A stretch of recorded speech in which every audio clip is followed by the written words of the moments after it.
Hello there. Welcome to the Bros and Cons podcast, where we talk about nerdy things. Yes. This is episode 1. Episode 1. And what better day and what better subject than Star Wars? On May the 4th.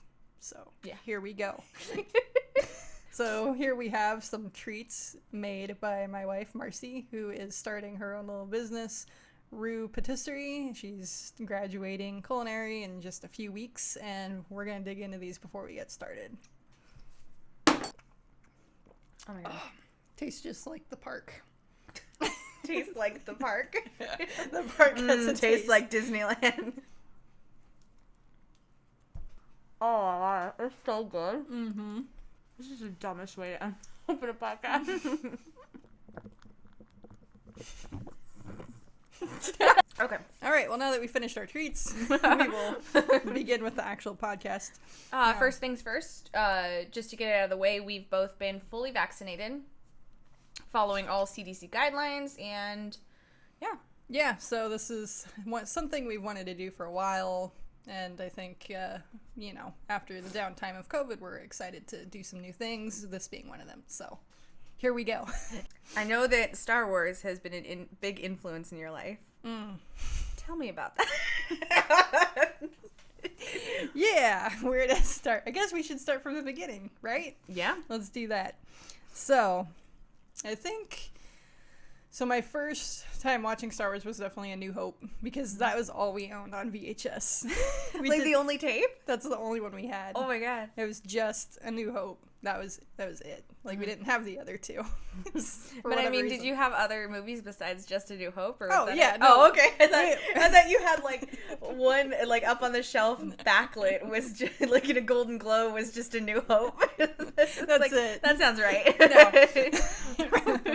No. Nope. We had A New Hope, 200 other movies, but that was only Star Wars 1. And so I watched that one a lot, and, finally, a friend of my dad's gave us the whole trilogy on VHS. So we actually had, and we never gave it back. So we had 2 copies of A New Hope on VHS, and then the other ones. But the movie I remember watching vividly was Empire Strikes Back, and I was excited to see the ice planet because my dad's there's a snow planet. So that was my first experience with Star Wars, and just I was probably, I'd say 3 or 4 when we watched that one, maybe 5, I don't know, but early years, and so it's I remember seeing the whole twist of him being his dad, and it was really hard to comprehend at the time. But how? He doesn't even look human. So. Just baby Vic's mind is blown. I know. That man had a child. A human child. My brother was big on Han Solo. Han Solo was his I remember you telling dude. me that, yeah. And so one time, I don't know why they were in town, but it was a group of Star Wars cosplayers. I know there was Darth Vader for sure. I don't remember who else was there, but at Taco Bell in my small town. And I think we just were going to Taco Bell to get some food, and we saw Darth Vader there. We're like, oh, gotta go, because we went home, and my brother grabbed his Han Solo costume that he had, and we came back to Taco Bell, and the guy that was playing Darth Vader was so cool. He pulled out his lightsaber on my brother, and my brother was probably 8 or something at the time, and my brother pulled out his blaster, but real cool, and it was just fun. Oh, so that's awesome. That's just, I don't know, it's one of those things that has oddly just been there. It's been out in the ether in my family, because my dad, and I think probably your dad too, and any of the middle-aged, saw that fly.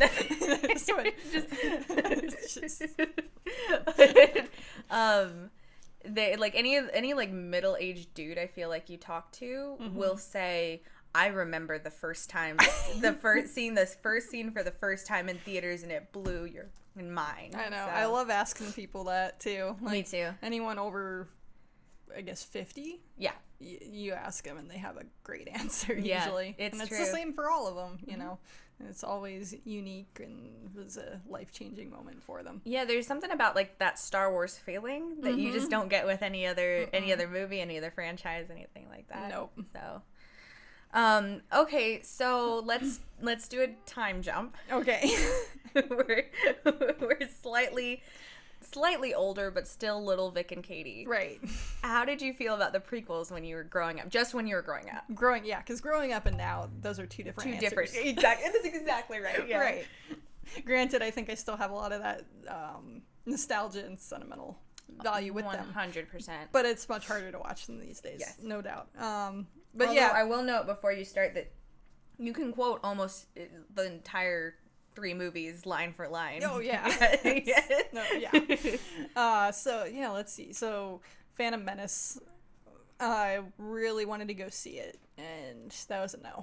So, I think they were just worried it would be too graphic, and I was really scared of the Cantina aliens for a long time. Really? So, yeah. Oh, that's so cute. Like when I was little. Of course. No, when you were 20. Like, I like 4. Yeah. I remember there was the one that like popped his head in the frame. And then like kind of turned his head. Yeah, that one particularly like, scarred me. So. Not the devil. Not the one that looks like an actual devil, but the one that just pops up in the frame. Something about that just got my adrenaline running. So...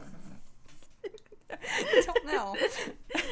Fight or flight. I don't know. Maybe they were worried I couldn't handle Jar Jar. I don't know. Like real menacing Jar Jar Binks. You said die now. Oh, God. Anyway, my dad rented it or bought it when it came out on VHS, and I lost my shit. Mm-hmm. So, that was great. So, yeah, I watched that a lot.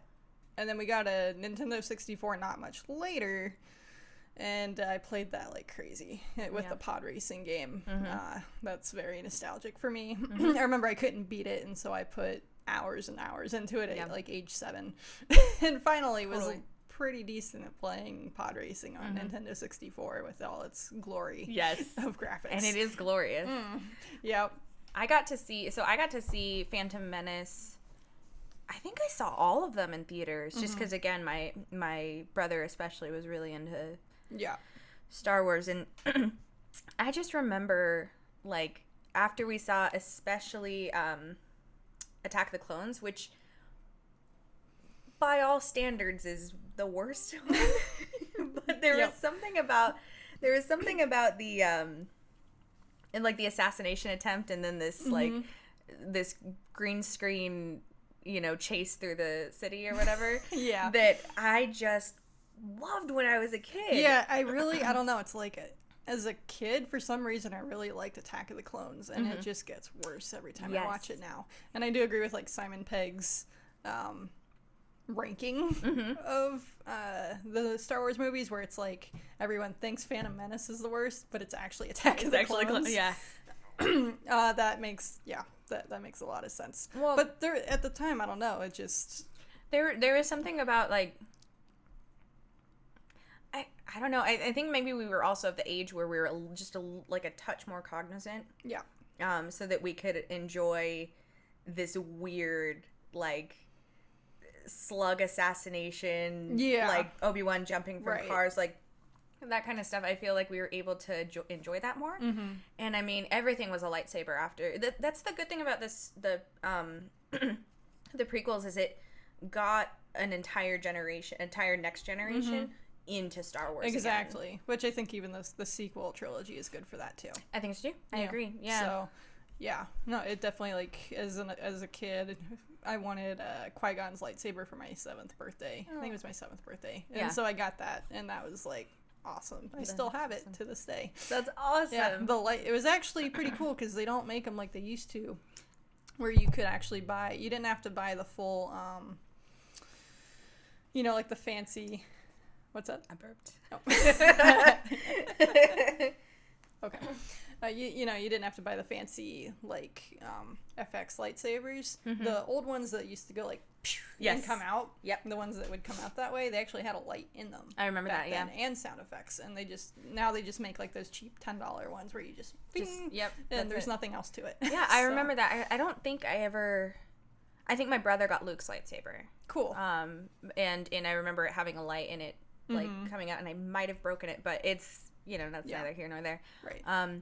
But yeah, there's a certain like charm to, and there are good moments too in the prequels. Like obviously Darth Maul is a huge fan favorite, and everyone loves Obi-Wan because Ewan McGregor just kicked the shit out of that role. So in a good way. Exactly. So going into episode 3, that one I did get to see in the theaters, which is also the darkest. I know. one. I was just gonna say, but you know, it doesn't make sense. Thing, and I was older. I think I was like 13, almost 13 when that one came out.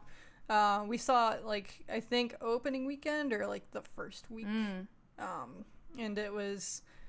We got there probably 45 minutes early, and we still had to sit in the front row. Oh, whoa. Yeah, like that makes sense. That sucked because my neck was like, yeah, the whole time.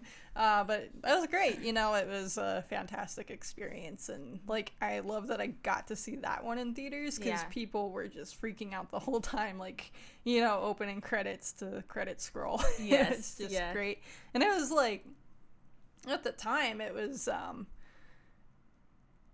Just dark, you know. It's like everything finally came to I think fruition, and it was I think as a kid at least to see that transformation of, you know, the kid to Darth Vader. Yeah, you know, but, little Annie, Darth Vader. Like even I remember watching like Phantom Menace and then Attack of the Clones. I'm like, how does this guy turn into Darth Vader? Yeah, like what causes him to take such a turn? And even in episode 3 I was still like, that was quick. Yeah. Like that was fast. Like I almost didn't buy it even sharp then. Tonal shift. Yeah, sharp turn. Yeah, you know, but overall I actually agree with that. Now I'm like thinking back on it. That might have been one of my biggest issues was that it all happened in like the last half of the movie. Yeah, I feel like they needed to even hint at it more in Attack of the Clones. I mean, I guess they did. I mean, he killed all the sand people. Not just the men. the women and children, too. I shouldn't laugh at that. It's not funny. But I feel like it wasn't, because that just felt like a moment that happened, like a moment of darkness that happened to him instead of like this interesting slow burn into, which in the Clone Wars they justify it more, which is another topic altogether that we will get into soon, but not yet. Not yet. Yeah. Okay. Anyway, so there's 10 years of dead space, especially where people think no other movies will happen again. So I think that was kind of like a sweet spot of other content like games and books and that kind of thing. I think it was 2007 that Force Unleashed came out. And that was a big one. Oh, yeah, that was a huge one. Yeah, which I really enjoyed it at the time. You know, in retrospect, I don't feel like it holds up as it sets a lot. It did a lot of groundwork for where the series as a whole is now. You know, like the whole concept of Inquisitors and all that. I feel like that was kind of in that same vein. It just didn't get fleshed out as much, but like still like cool characters. It was a really interesting like sudden shift from what we know about Star Wars into exactly. Yeah, and I feel like it was darker too. It finally went darker, which I think is what a lot of people wanted. But that was like a good, you know, that was only 2 years after the Revenge of the Sith came out. And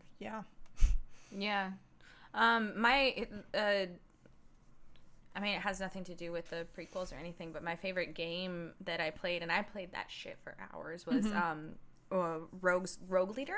Rogue Leader or Rogue Squadron, something like that. I had it on GameCube. Oh, cool. And I never played that one, but I heard about it.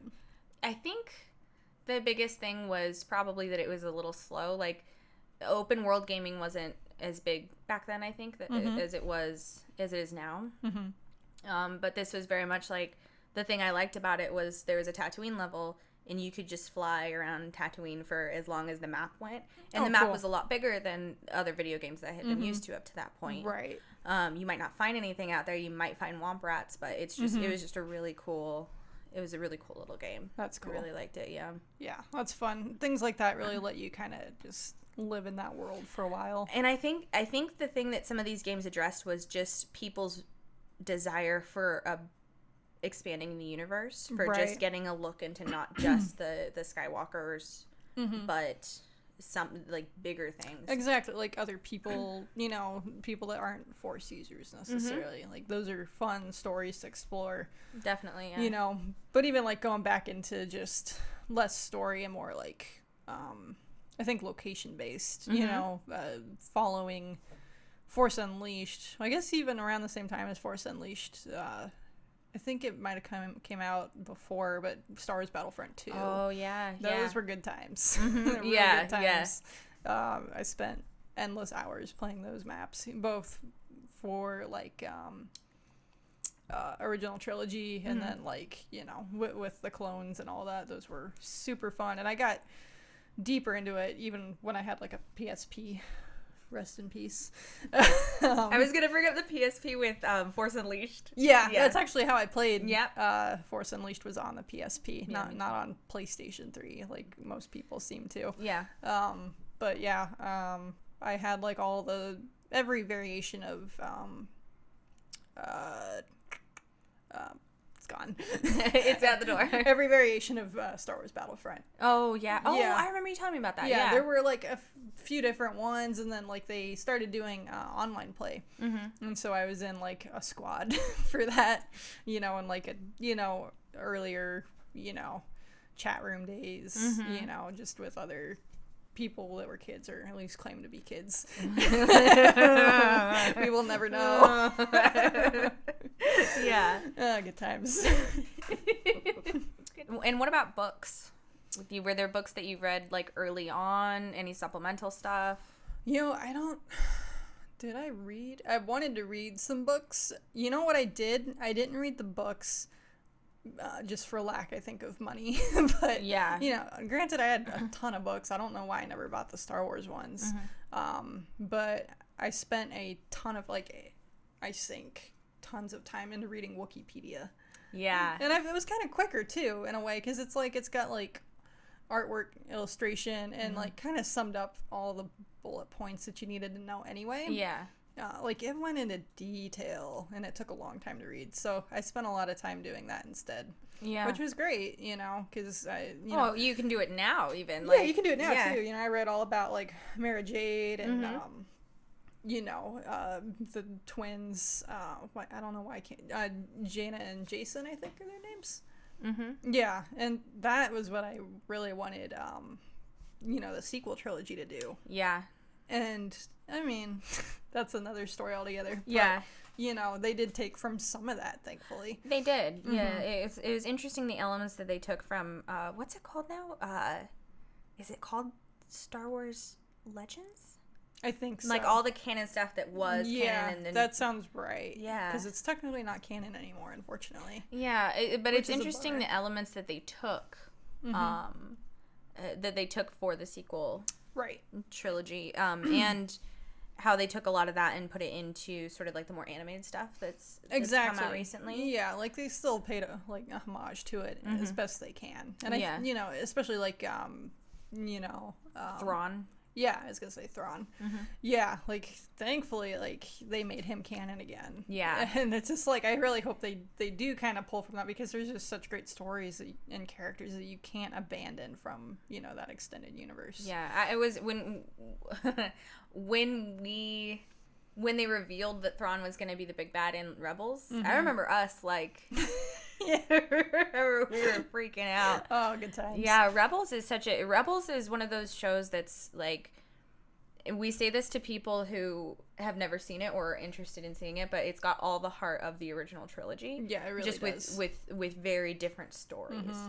Right. So this kind of goes in between the gap of, prequels to sequels, but, Clone Wars was one thing I didn't watch for whatever reason. No, I've seen episodes of it, but it's like it's so expensive. This is where I lose my nerd card a little bit.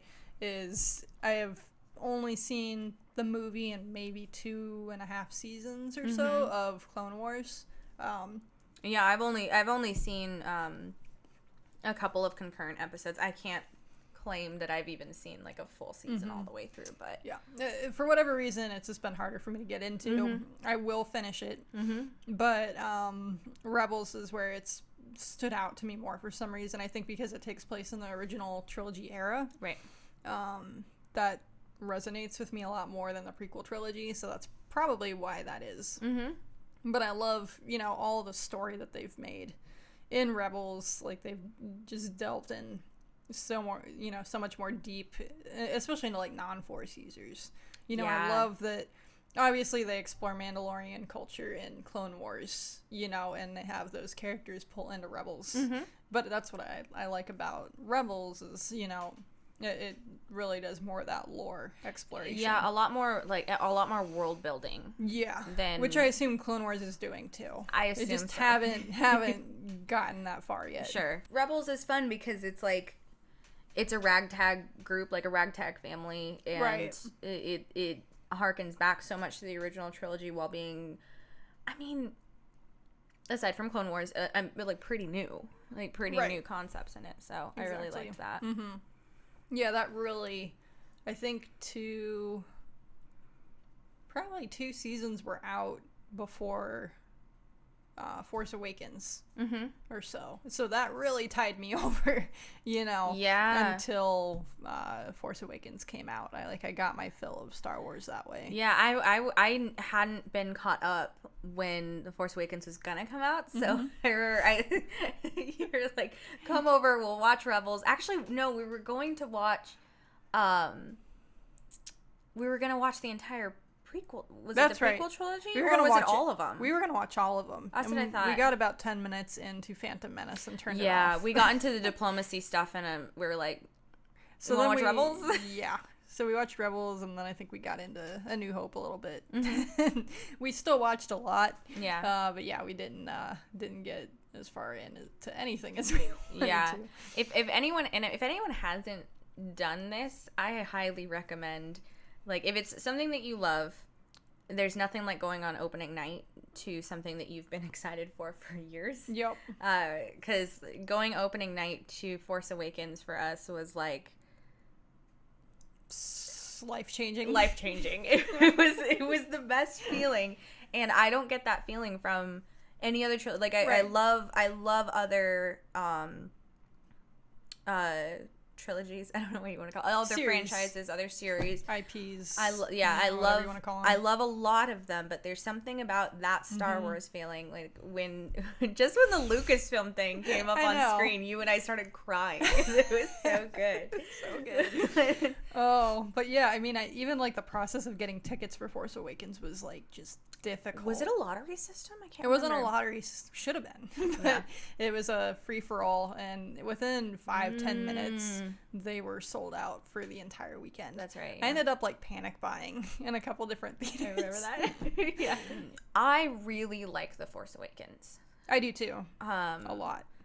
It felt so fresh, and even though I understand that that much of it was just a rehashing of A New Hope, but there was something about the feel of it. It was the blocking. It was these 3 brand new characters that I fell in love with immediately. Same. Yeah. Something about like the beats of the plot even just, sure, it was predictable, but there was something okay about that for me. And I don't know if you could have not been predictable with a new Star Wars film, because if you go The Last Jedi in the first movie of this new trilogy, people are gonna hate it, right? You know what I mean? Yeah.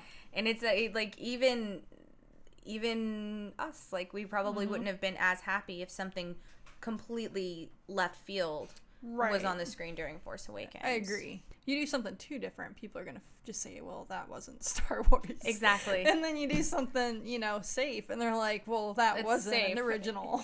Yeah. I'm like, well, what do you want? Yeah, I know. Tell me what you want. Yeah, please. Yeah. So you'll never please everyone, and no one will ever be happy, but for me, seeing, a female Force-sensitive lead, a stormtrooper, a black stormtrooper, like, that's just, the diversity there is just really important for so many people. Oh yeah, absolutely. And seeing a Latinx, essentially a Han Solo type, Exactly. like a flyboy, was Right. so cool to see. It was, and all of them were so promising in The Force Awakens. Like, just the way that they were written, the way that they were directed, the way that they acted was just intriguing. Right. And this only applies to Force Awakens. This only applies to Force Awakens. We don't mean the whole series. Yes. Just their introductions. Their introductions were intriguing. Yeah. I wanted to see more immediately. Right.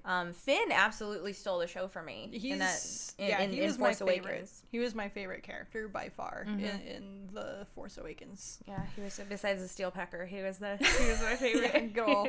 For those that don't know, there's you'll see Rey's like ice cream floating mobile go by, and you just see the Steel Picker just like slamming his face into some kind of metal. And it's like 12 frames. Yeah, it's not even like a full second or No. whatever. And then you go on Wikipedia, and he's called a Steel Pecker. He's called a Steel Pecker, and he was like, for some reason, even now, even though I've seen that movie so many times at this point, it just brings me so much joy to see him. And I think people also really liked, especially because of the taste in their mouths that they got from the prequel trilogy, seeing this movie done with miniatures, with practical effects was. That's what I loved about it. Yeah, me too. It felt a lot more real than Right. you know. Like you obviously don't want to go all green screen, but you don't want to go all practicals either. Right. Find there's nothing wrong with a middle ground. And I feel like this movie did that. I think they struck that. Yeah, absolutely. Yeah, I think like that even was just biggest with success. the effects of like her pouring the powder in her food and then it turning into bread. Yeah. Whoops. Hit my microphone there. I hear a dog licking. Hold on. Frankie, stop licking your feet. All the cantina they had there, which was a nice little one-er shot real quick, felt a little staged, obviously. Of course, yeah. But it's fine, it's how they're introducing you into the world, and they just had really good characters all around in that sense. I loved how they used practical effects in the film. Speaking of which, BB-8, BB-8, yeah. I loved him from the first second in that teaser. I was like... I think I jumped out of my seat in the theater when I first saw that trailer. Yeah, because you saw it. You went and saw some movie that had in the front of the theater, like, this showing will have a preview of The Force Awakens. It was they were only going to be showing the teaser on that day, or that was like the first, it was a big deal. Yeah. It was a huge deal. Yeah. Like there were disclaimers that, hey, you can see the teaser in person a week before it's released online. So I went and saw like Mockingjay Part 2 or something. Yeah, I think that is what it is, yeah. And I was able to see it in the Cine Capri. So seeing that in theaters on the big screen, I enjoyed that more than the movie I was actually there for. Yeah, exactly. So, Yeah, and their trailers, especially, I want to say especially for Force Awakens, their trailers were so good. They were so well cut. They were amazing. And I mean, not just the trailers, but like the TV spots. There was one in particular that it was just so well edited that it just kept hitting me. Yep. So that was a huge success. Now, I want to get into the slightly controversial topic of The Last Jedi. Right. We saw it on opening night.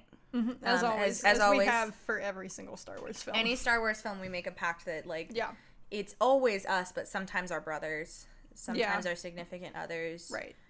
But, yeah. So we went and saw The Last Jedi on opening night, and we went to the Alamo Drafthouse, which is the best because there's cosplayers there. There's on opening nights. They make a big thing about it. They make it a big thing about it. And what was your experience going in and like during the? I want to know all. I want to talk about all of this, like going into it, during and afterwards. We, per usual, bought tickets in advance, and after Force Awakens, we were stoked. Super. Not the teaser trailer, but the first full. Oh my god, that trailer was good. It was so good. Oh, I was so excited. Me too. And Rian Johnson has a great track record. He has a pretty darn good track record. Yeah. So especially like after he did that one sci-fi. Looper. And I'm like, okay, let's see what he can do. Yeah, I think we all expected it to be darker and grittier. We expected Empire. Yeah, and it just wasn't. Here's what I will say about it, just off the top, is it had, from my recollection, because I've only seen that movie once. No, twice. I'm sorry, I've seen it twice. From my recollection, it had 2 legitimately fantastic Star Wars moments in it. Or, like real good Star Wars moments in it. Some of the best. Yeah. But, so, initial feelings that night. So, going in, I liked the opening. I didn't dislike it. How did that movie open? Rose's sister died. Oh, yeah, that was a good opening. Right, yeah. Like, it was a great opening. Yeah. Like, great, like, gripping opening. Yeah. Aside from, like, the whole... the jokes. Yeah, the jokes bits. But like, it's like, oh, Poe. You know, do your thing. But yeah, I mean, it kept going, and then the Leia scene happened. And, it kind of went... It zigged and zagged. If they had kept it tonally consistent, that first opening scene, if that was the tone of the whole movie, because it had some lighthearted stuff, it was very, very dark, I think it would have made for a better film. I agree. You know, it was just a little all over the place. I felt like I was almost watching, like, you know, 5 episodes of a TV show. And then you had like the, you know, the bit where Rose and Finn go off into the casino planet and Canto Bight. Canto Bight, yeah, you know, and it was like it felt like a filler episode. Yeah, exactly. You know? They could have cut that entire like act. Right. Which that's the thing, is they screwed those 2 characters over, and they screwed her over from the beginning, sadly. Like, I liked her character. I did too. A lot. You know, they set her up to be just this really great character. You know, and also just great to have, you know, an Asian character as well in Star. Like, they pull so much from Asian culture. Why are they not including more Asian characters, you know, in the canon? It just baffles me. And she had just such an interesting... She could have had a really interesting arc. Yeah. Because she started out interesting. Exactly. Her sister was the main character in the first scene. Like, it could have been great. They could have made her almost even more of a main character than they did, you know, and they didn't. Yeah. So, number 1 great Star Wars moment was, what's her name? Again, I've only seen this movie maybe once. I've seen it twice. like 1 2/3 times. Yeah. What was Laura Dern's name? Holdo. Holdo?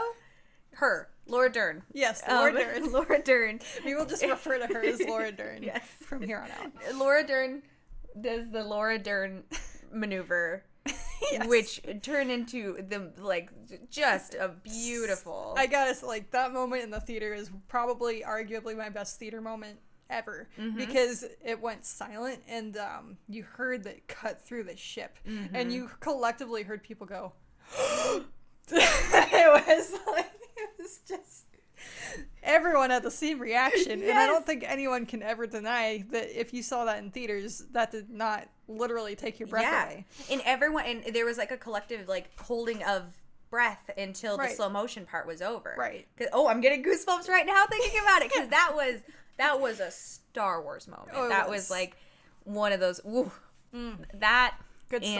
And when Ben Swallow and Rey take on the guards. Yeah, that was another moment that I was like, that was what I wanted Rian Johnson for, was like just that beautiful gritty slow-mo. And that's where he put it in. He used it. He used his skills as a filmmaker in those 2 scenes. Effectively. Yeah, I don't know if it was too many hands in the pot or what, but just something fell apart with that movie as a whole. And that's and those are the kinds of things that I wonder about, is like, because it didn't feel, I don't know if after test showings or whatever there was just too much input, but it didn't feel like one director's film. Yeah, it did. There was no particular vision except in those particular scenes. Right. There was no sense of direction from it at all, and I don't really know the story there, because it's Disney and they're secretive about shit. Yeah. But it just all culminated in an incredibly inconsistent film. Unfortunately. Which was such a shame. Which we got to back up here for a minute because we did do a little bit of a time jump. Rogue One came out between those two movies. Yes. So forgot that's where it between 2015 and 2017 we had Rogue One come out in 2016, which is my favorite of the sequel films. Mine as well. Yeah. It was and that's really quick to jump back. That's what was also so disappointing about The Last Jedi was we just seen Force Awakens and we and Rogue ourselves One. And then Rogue One came out, which was the Star Wars movie that I would want to make. Right, exactly. That was the gritty Star Wars that I always wanted to see. That was the on the ground, incredibly well cast, clear directioned Star Wars movie that I wanted. One of the elements that I loved and I feel like we hadn't seen yet in Rogue One was just this. It's not black and white anymore. Exactly. Like there's the rebels and you think always good. But then Cassian comes in and he's the rebels also play dirty. Yeah. And the rebels also make really questionable decisions, which I thought was great because I've always liked the idea of the rebels. Probably even more than I like the idea of Jedi. Yeah, absolutely. It's like you got that scene of him in that alley, introducing his character. And, the guy, I think he had a broken arm. And, obviously if he gets caught, he'll just give everything away. So he just shoots him instead. Which you're like, oh, it's that now kind of I movie. Understand this tone. It was because the first scene. But right before that is the first. That's like the second scene. But right before that, you just see the Empire being the Empire again, and then suddenly you're seeing this rebel who turns out to be really important in the Alliance. Exactly. Being a murderer, essentially. So, Yeah, and can we talk about the diversity of that cast? Exactly. Just that's what I want to see. So much more well-rounded. I remember seeing, I think it was an article about how a guy took his dad, who was in his 60s, to go see it, and the guy literally started crying because he was able to see Cassian, a Latino man with a thick accent, because I think they originally wanted him to have a British accent or an American accent, and he fought hard on it, and it's great that he did, because now there's finally a Latino accent in a Star Wars movie, and it gets to show like this is a colder interpretation of it, but that shows the people that are giving giving money to these films. Yes, people will absolutely go and see a movie that has this kind of cast in it. Exactly. And they were all kind of main players. It was great. Yeah, going back to more Asian representation. It's like you got Baze and Chirrut were incredible Star Wars characters just in general. Absolutely. Just really great characters all around too. Having someone that's Force sensitive but not an actual Jedi. Yes. Never got to even the chance to be trained. It's because you have Luke, who learned late in life, and then you go into Rebels and you got Ezra learning from a half-trained Padawan. Exactly. It's cool, but then to see all these other people in the Star Wars universe that never even got that opportunity that were Force sensitive. I think one thing that the sequels sort of took away was the idea that these powers can come to sort of anybody. Right. And I think Rogue One sort of brought that back, that this is an attainable thing. You might not be a Jedi, but you still feel the Force around you. Exactly. And I fucking love that movie. So yeah, I'll watch it anytime. So good. So right after The Last Jedi, a little film called Solo came out. Right. And to me, just right off the bat, it's it's like a nothing film. I didn't particularly enjoy or loathe it. It was just kind of there. And I rewatched it with James because he had never seen it before. Right. And I think that they were doomed from the get-go, because I don't think that you can do a prequel of a character like Han Solo. Yeah, that will be satisfying. It was kind of a film that no one wanted. Everyone was like, "Why are you making a movie on this?" We want an Obi-Wan movie. We don't want a fucking Solo movie. No, it's like, granted, I really like that they chose Phil Lord and Miller. Right. Those two. But, they got fired. They got fired halfway through, maybe, and then Ron Howard took over, which is the safe choice. Right. That's the thing about Ron Howard is I don't hate his films, but I'm also either. like... They picked him exactly because he was a safe choice and would do exactly what they wanted. Right. So, and it's I'm not knocking Ron Howard, no, but he's great. But he was absolutely the safe choice, and I understand that movie was plagued by production issues. It was. But no one wanted it. No. In the first place. It had such a great cast, too. Yeah. I did enjoy Phoebe Waller-Bridge, playing whatever that robot's name is. The droid, yeah. L3. Nice. She's never even seen the movie. Googling up a store. I wouldn't mind watching it again just because I have only seen it the one time. Watch it again for sure. See if you find anything else enjoyable. I mean, I don't think it will change how I feel. I didn't dislike it, but I wasn't like, I'm not eager to watch it a second time. I would like to watch it, but it's not like, oh, I have to watch it. Yeah. Yeah. The casting of Donald Glover as Lando was a stroke of genius. If you're gonna do a solo film, absolutely cast him as Lando. Yeah, he was perfect.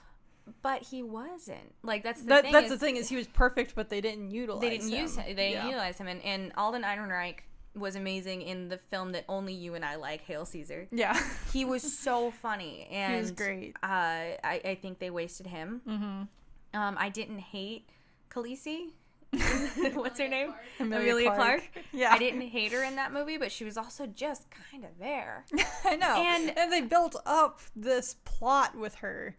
And they have never revisited it since. No, because they left it laying there. They were planning to make her, I don't know if they were planning a TV show or another movie, but they set up this entire subplot for her, and nothing has ever. It's been 3 years now, and nothing has ever happened with that. And you know what I just remembered?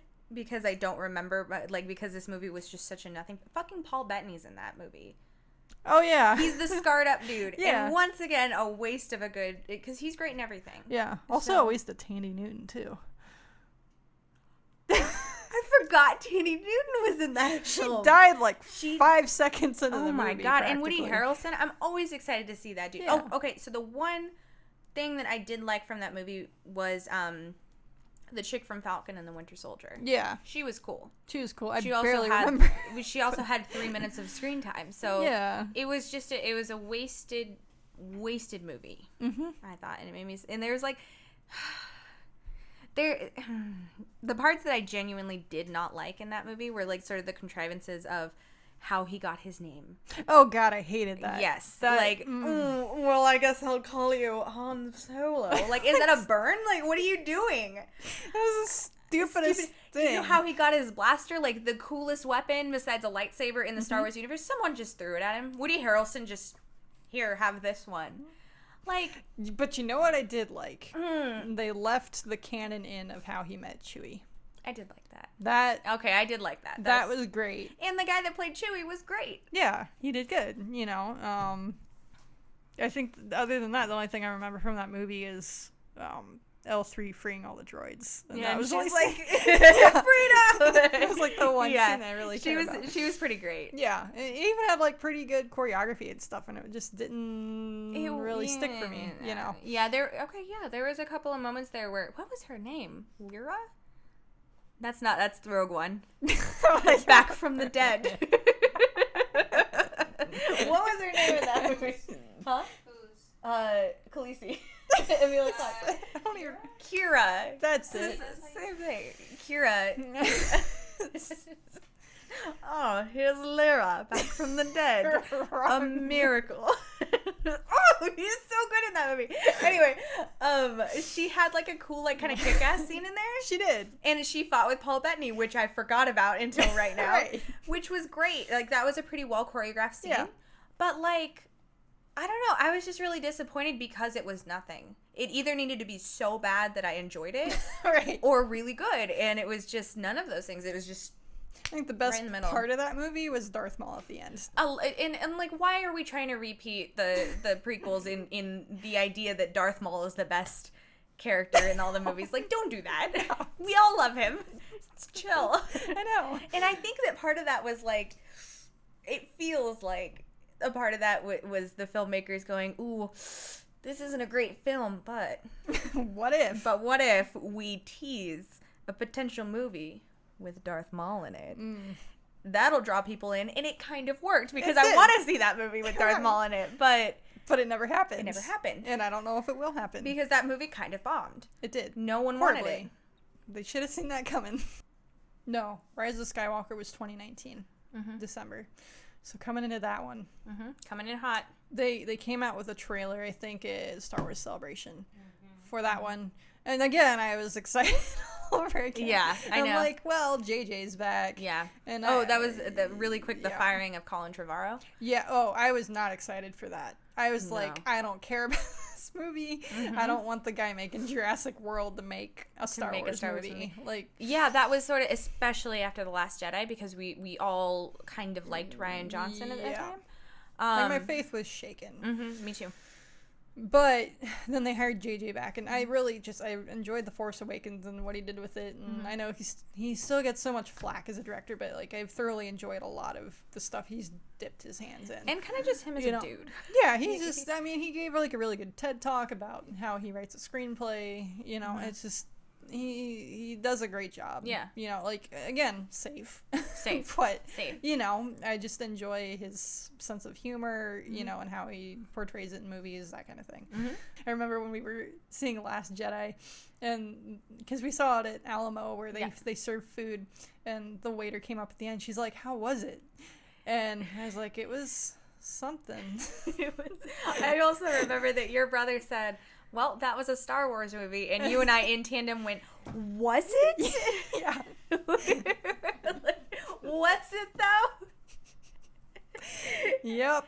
And I remember you told her, she's like, you were like, oh, it was so good. And then as soon as we got out of the theater, you were just like, what's that? I know, because I try to be nice to people. I didn't want to, like, if she hadn't seen it yet, I wanted to have been like, sucks. She's like, oh, I can't wait to see it. I'm like, I hope you enjoyed it. Yeah. I hope she enjoyed it. I hope that girl enjoyed the movie. Yeah. But, you know. Yeah. Anyway, so going into Rise of Skywalker, we've seen two we really liked. We've seen Force Awakens, and we've seen Rogue One, and then we'd been sorely disappointed with, you know, Last Jedi and then Solo. So, but I would rather watch Solo than Last Jedi if I had to pick right now. Solo over The Last Jedi? Yeah. Maybe just because I've only seen it once. What I will say is that I've seen Solo twice. Okay. I've only seen The Last Jedi 1.5 times. Okay. If that gives you kind of a... Okay. That I had to just... I was just kind of this in my chair while I was watching The Last Jedi for the second time. So... Okay. Anyway, getting into this one. Did it start times. with Kylo Ren just... That's right. chopping wood? Yeah.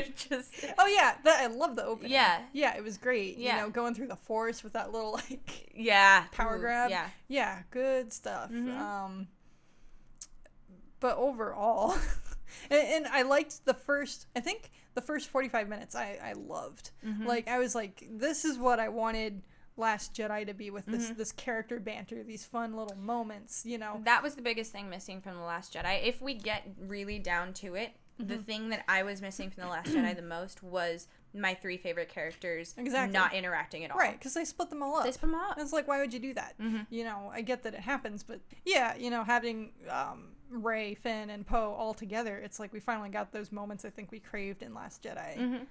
I think the pivotal point, it was when we all thought Chewie died, when Rey had her little incident with the lightning strike. Marcy, Marcy, you want to Google it? My wife leaned over to me, and she said, watch, I bet she's related to Palpatine. And I said, that is the stupidest thing I have ever heard. And then turns out, spoiler alert, she was right, and I was mad the rest of the movie. You were mad the rest of the movie. The rest of the movie, you're just kind of sour. And I think the next, like, it was like skipping to the end. It was the moment where where Rey kissed Ben. Ben Swallow. Ben Swallow. I think I just went, oh my god. You did. No. I remember you went, no. I remember that exact moment. Yeah. You went, no. I think you and I have talked about this a little bit. It would have been a better trilogy if the Last Jedi, or I'm sorry, Rise of Skywalker was like 2 movies. Exactly. It was the middle and the end movie. If they had used that plot and put it into 2 movies, I think it would have been far more acceptable. Still kind of off the rails. Yeah. But I would have accepted that more. Yeah. I liked the Rise of Skywalker. I can't remember the names now. The Rise of Skywalker. I liked it more than I liked The Last Jedi. But the weirdness of Rise of Skywalker made me appreciate certain elements from The Last Jedi a little bit more. Yeah, I would agree with that. It was just, oh man, it was just one of those things. Like I think it all fell apart with the second movie by like switching directors or not having a solid game plan set up from the start of how this trilogy is going to go. Right. Which I'm hesitant to say because I always like it when I like the takes, the fresh takes of new directors. That's why we got Rogue One. Exactly. That's how we got Rogue One. Yeah. But when it's a trilogy set up that's like supposed to be this epic ending to a 9-film trilogy was just kind of like ended on a wet fart. It just kind of like, it was just disappointing. Yeah, it didn't come together how it should have. You know, it's like they did as good as they could have, you know, putting the scenes with Leia into Rise of Skywalker. And that looked seamless. That was a flawless addition. It was, yeah. Fine additions. I mean, Daisy Ridley is such a good actor. Like she's amazing. Yeah. And she, like, her sort of just, like, stirrings towards the dark side were great, but it wasn't enough. Like they had the same problem we talked about earlier. How it was like a sort of a fast thing for Anakin to turn into Darth Vader. Right. I felt the same way with Rey. It was like it was too little. Like it didn't feel like this constant pull. No. It was a short conversation with Finn that made us all realize, oh, she's got issues. She's got issues. And going back to our conversation about the Force weirdness between Ben Swallow and Rey. I liked the way that they did that in this film. Their fights, their fights were like if she cut into that basket and things spilled on his side, like, or vice versa. I was really into that. Yeah, that's the concept. Shit. It was the execution in the Last Jedi that bugged me. You mean not the yes. That bothered you? It was like this. It was like some teen romance love triangle thing they were trying to create, and no.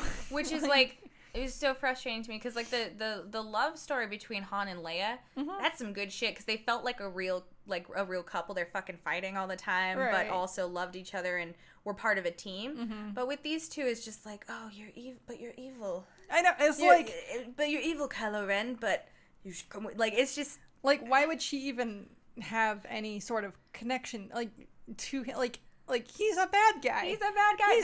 He killed Han Solo, his own father, in front of you. Your father figure, right in front of you. You're very short. You've done nothing. Father figure. You've done nothing.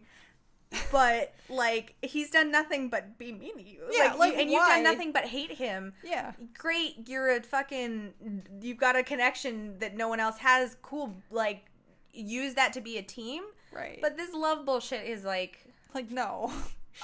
You're right. It is super YA. Like, so when she kissed him in Rise of Skywalker, I was just like, no. Why? There's a meme that came out that was like, when boys give you cute nicknames, and underneath it was just Kylo Ren saying, "You're nothing." It's so funny to me. Going back to Rose. is another, like, it's the whole, like, oh, let's, like, shoehorn in a romance All in of a the sudden, series. literally, like, the She's last like, seconds of that scene. We don't win by fighting the people we hate. We win by saving the people we love. It's like, but also, girl, you're in war. Like, you need to tone it down a little bit. It just bugged. It's like another, like, character with so much potential, and I really love the actress that played her and how she played her. But then they just gave her such horrible lines like that, and it's like, you know, I just feel so bad. And she doesn't need to be there to be the love interest. You know what I mean? No. Like, if her character was her character in Rise of Skywalker from the beginning, if she was just like, if they gave her the opportunity to be an actual, like, working member of the Resistance from the beginning and, like, just kind of spread that out through the third film, cool. But they just pushed her into the background, gave the dude from Lost what should have been her role, and, like, ugh, it was really disappointing. Who was the guy from Lost? Dominic Monaghan. He was also Meriadoc Brandybuck. It was, the choices were disappointing. Finn, while I'm glad, it was cool. I would have loved him to meet, what's her name? The girl from the Death Star planet.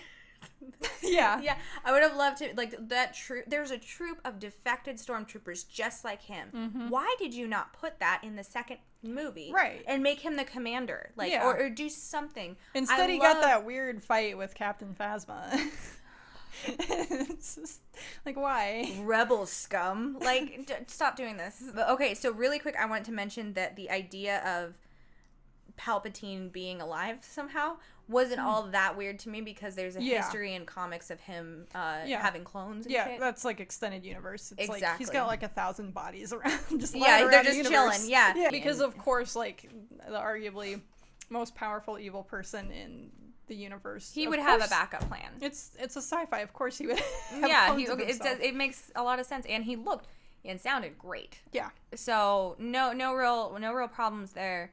They killed Andy Serkis, and I think that this is one of the problems, and probably one of the things, because I like J.J. Abrams as a director too, but he's big on, like, mystery boxes. Right.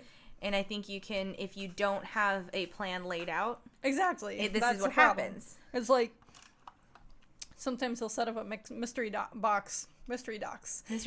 He'll set up a mystery box without any plan for what's inside it. And that's a big, big problem. And sometimes you get lucky and it works out. But in this particular case, it's just like, if you ask the question, who's Rey, and you come up with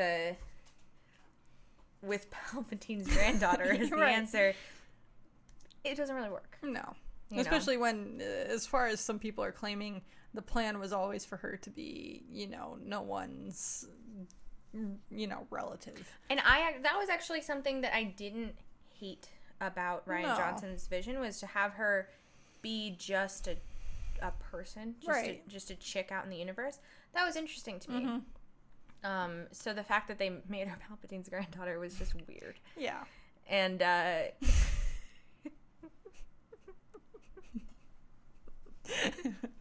you thinking what I think you're yes, thinking? I did. Your wife had a little something to say about that. Palpy clap cheeks. I think the plan, it was like, that's like, people are speculating, like, did this happen during the prequel era? Right. But even then, the math didn't add up. No. I mean, because you're looking at like 45. Well, maybe it did. You know, so it's like a lot of people speculate, oh, well, you know, he just, like, cloned, you know, took his seed, like, planted it. Yeah. Just like, but that's the problem here, is like, it just opened so many questions that it didn't. I'm sorry, but you know that Star Wars fans are going to dissect. Right. It's like, why would you set that up? Right. For failure. So with the sort of inconsistencies that I think everyone kind of feels with the sequel trilogy, the new hope, if you will, of the next sort of phase of Star Wars stuff came with The Mandalorian. Right. And Hoo boy. Oh boy. I remember when This revitalized everyone. it really did. It was like what are those called? Defibrillator. To the Star Wars. Just went, Yeah. It was Dave Filoni on one battle and Jon And they're Favreau on the just other. Just like they're just like, come on, don't die out here yet. don't do this to me. So the trailer came out. The teaser was cool. The teaser had like some really cool shots and stuff. But then suddenly the trailer comes out. Right. And who else is narrating but Werner Herzog? And I lost my mind. Right. I was so excited. I mean, where do we begin with this? I know. With this show. It's so I know some people that have apprehension. They did not like season 1, and I think Which I understand. I get that. But please watch season 2 because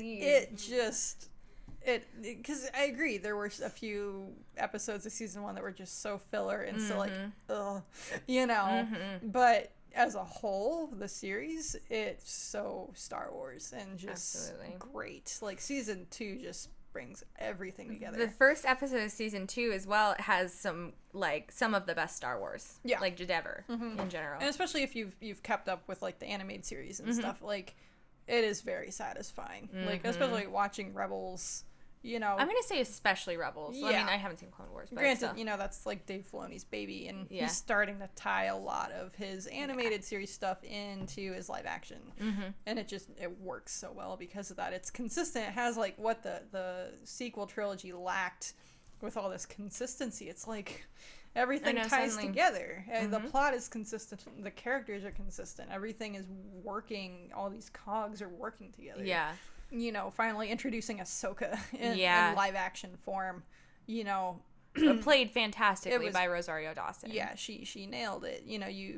I think seeing, Ashley Eckstein, play the character in a more lighthearted way, and then suddenly you have Rosario Dawson playing like this live action darker version of her, but it's okay. And it makes sense within her arc. That's where I was going, is, it's like, she's been through some stuff. She's not the person she was in Clone Wars. Definitely not. And then she's not even the person she was in Rebels. Right. But you saw that, if you watch both of them, you saw that sort of her arc. being a little bit more jaded. like tougher and jaded in Rebels. Yeah, like she's kind of at like that Luke Skywalker point that he was in the sequel trilogy where he's just tired, over it. My favorite bit of casting with really anything. Yeah. But with this show, and the thing that came as a huge surprise to me was our girl, Ming-Na Wen.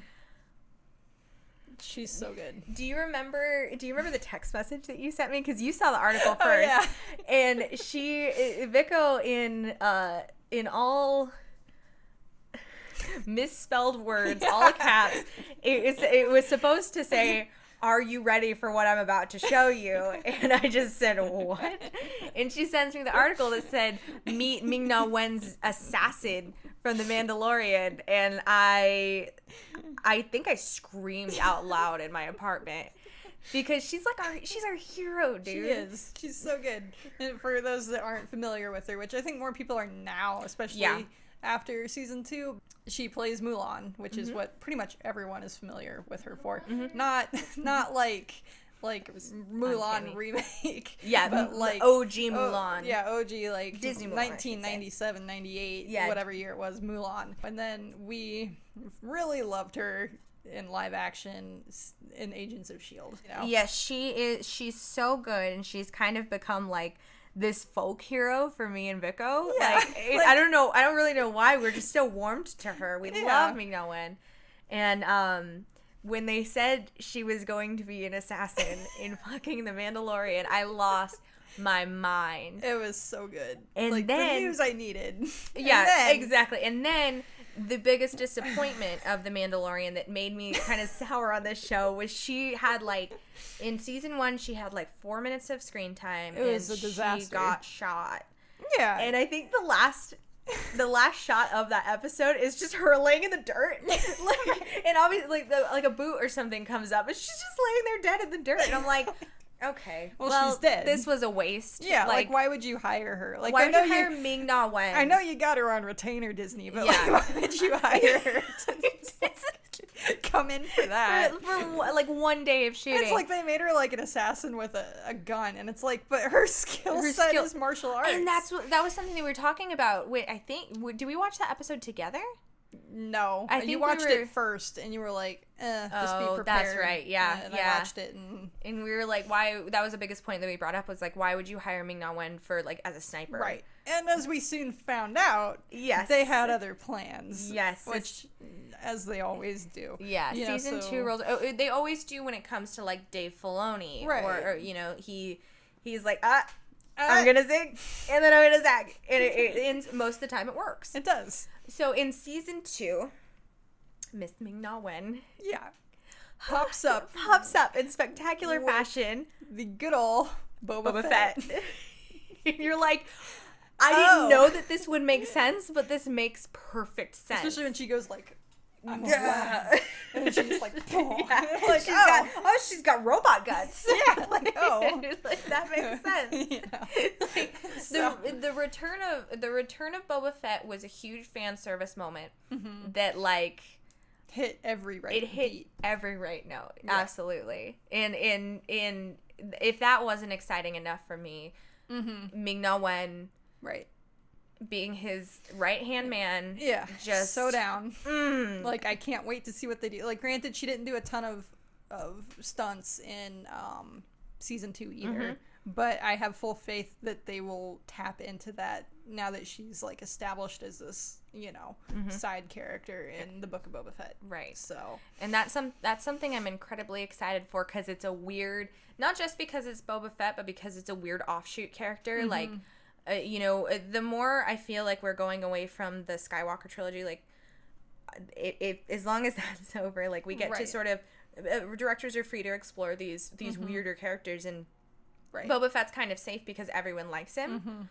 And suddenly he kicks ass because he died in, like, a really kind of dumb way in Return of the Jedi. Right.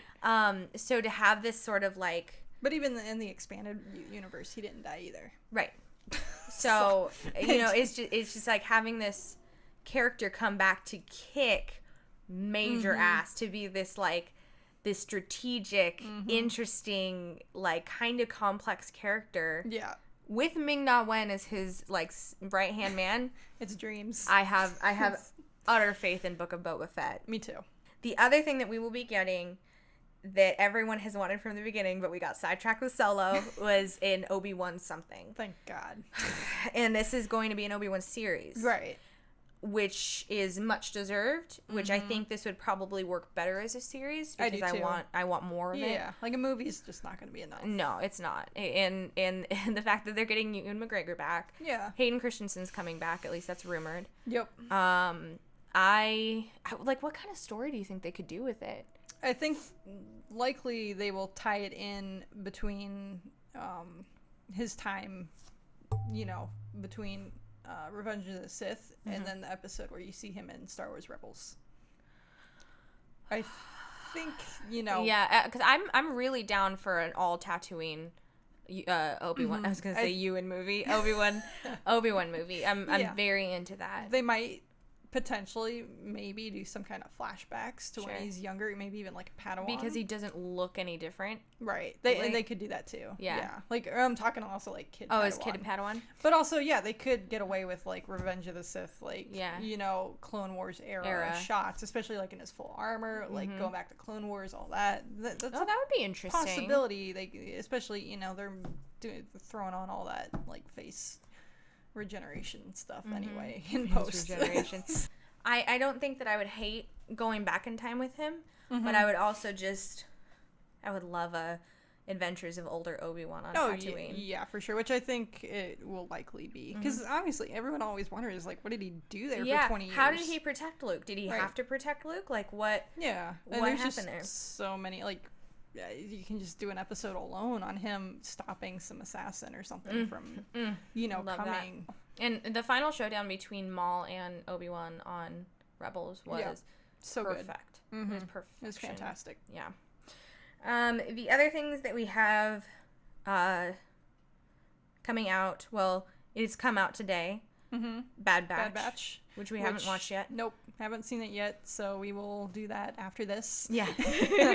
And it looks great. Yeah. I'm excited for it. It's another show similar to, Clone Wars and Rebels, to see an animated series like that. I just think it's going to be great. Yeah, and they've been doing great things with their animated series, so I have faith in it. Mm-hmm. And the last thing that I can think of is Rogue Squadron from Patty that Jenkins. Too. Yeah, great choice for that. I think she's cool. Like she's great. Cool, and she's a fun director. Right. She'll tell a more personal story, especially if she's pulling from something so personal to her. Yes. So. And Mandalorian has shown putting a woman in the director's seat can make for some of the best content. Bryce Dallas Howard. It pulled out 2 of the best episodes of The Mandalorian. That Howard blood in Hollywood. Yeah. I would just like for them to give women more of a try in the Star Wars universe. Seriously, it's massively stunted, as it is in the whole film industry, and in sci-fi movies in general. Yeah. Like, there's just not a lot of women directors out there with bigger names. Right. So there's just not.